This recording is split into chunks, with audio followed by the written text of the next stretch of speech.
దాన్ని కూనీ చేయడం అనేది వెన్నతో పెట్టిన విద్య. అందులో భాగంగానే ఇలా బండి సంజయ్ కుమార్ అంటేనే కేంద్ర సహాయ మంత్రి రాష్ట్ర ప్రభుత్వం సంబంధించి ఎమ్మెల్యేలు చీలిక ఉందని రకరకాలుగా మాట్లాడుతూ ఉన్నాడు. బండి సంజయ్ కుమార్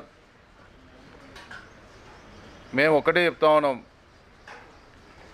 రాష్ట్ర అధ్యక్షుడిగా మా మంత్రుల మీద మా ఎమ్మెల్యేల మీద మాట్లాడే కంటే మీకు సంబంధించినటువంటి 8 మంది ఎంపీలు 8 మంది ఎమ్మెల్యేలు ఈ రాష్ట్రంలో ఏ ఇద్దరికైనా సఖ్యత ఉందా ఒకసారి గుండె చేసుకొని ఆలోచించమని చెప్తా ఉన్నా. ఈ రాష్ట్రాన్ని కేసీఆర్ అప్పుల పాలు చేస్తే మోడీ ఈ రాష్ట్రంపై కక్ష సాధింపు చర్యలు చేపడుతూ ఉన్నాడు. కేంద్ర బడ్జెట్లో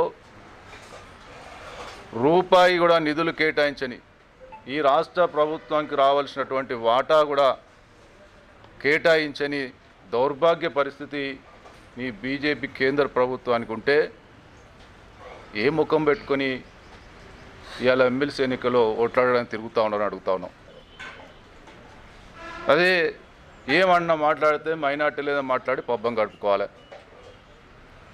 ఇలా కులగణన మీద కూడా ఒక చిత్తశుద్ధితోటి ప్రభుత్వం ముందుకెళ్తూ ఉంటే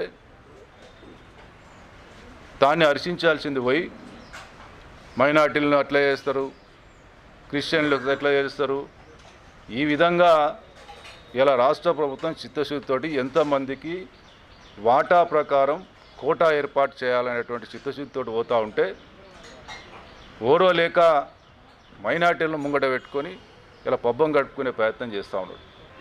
ముఖ్యంగా బండి సంజయ్ కుమార్ కరీంనగర్కు నిన్ను గెలిపించిన ప్రజలకు నువ్వు రాష్ట్ర ప్రభుత్వం మీదనో దుమ్మెత్తిపోకుండా చేయడం కాదు, నీ చిత్తశుద్ధి ఏంది? ఇన్నిసార్లు 100 సార్లు అడిగినావు ఇప్పటివరకు.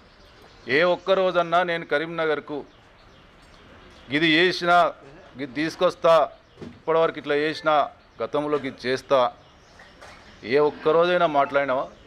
ఇప్పటికైనా కూడా బుద్ధి తెచ్చుకోమని చెప్తా ఉన్నాను. కరీంనగర్ ప్రజలను వంచి దొంగ మాటలు, మోసపూరితమైనటువంటి మాటలు, రెచ్చగొట్టే మాటలతోటి నీ బతుకు నడుస్తూ ఉంది. ఆనాడు కేసీఆర్ తోటి నీ మ్యాచ్ ఫిక్సింగ్ ద్వారా 317 జీవో కోసం నేను కొట్లాడినని చెప్పి మాట్లాడుతూ ఉన్నాడు.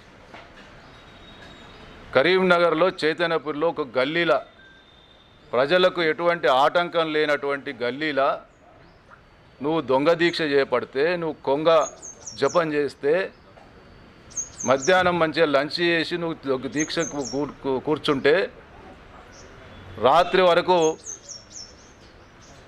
కట్టర్లతోటి, గ్యాస్ కట్టర్లతోటి తొలగించాల్సినటువంటి అవసరం ఏమొచ్చింది? నువ్వేమైనా కోమాలకు పోయినావా? లేకపోతే అదేమన్నా ప్రజలకు ఆటంకం కలుగుతుందా? ట్రాఫిక్ ఆటంకం కలుగుతుందా? నడు రోడ్డు మీద ఉందా? ఎందుకు నిన్ను గ్యాస్ కట్టర్లో పెట్టి తీసుకుపోయి అరెస్ట్ చేయాల్సి వచ్చింది? ఇదంతా కూడా కేసీఆర్ తోటి ఆనాడు ఉన్నటువంటి మ్యాచ్ ఫిక్సింగ్. పట్టభద్రులకు సంబంధించి నీ కేంద్ర ప్రభుత్వం ద్వారా ఏం చేసినావు అనేది ప్రజలకు చెప్పు. భారతీయ జనతా పార్టీ అనేది ఇవాళ టికెట్లు అమ్ముకోవడానికి, పోటీగా రేట్లు పెంచుకోవడానికి భ్రష్టు పట్టిపోయినటువంటి పార్టీ.